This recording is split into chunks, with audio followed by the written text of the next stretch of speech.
સીતારામને જય શ્રી કૃષ્ણ દાયરાને આજ છે હોળી તો યુટ્યુબ ફેમિલીને હેપી હોળી એ જો હું થેપલા બનાવું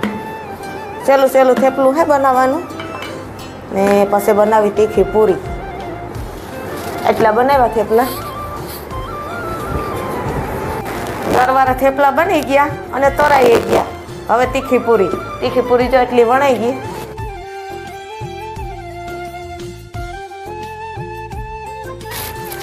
પૂરીઓ વણાઈ ગયું નવ પૂરીઓ તરી લઉં થેપલા તર્યા કૃષ્ણ ને પૂરીઓ હું તરી દઉં ને જો તમારે લોંગ વિડીયો જોવા હોય તો યુટ્યુબમાં અમારી ચેનલ છે ડીકે લાઈવ તો સકડી મારજો બધાય નવર્યા હોય ત્યાં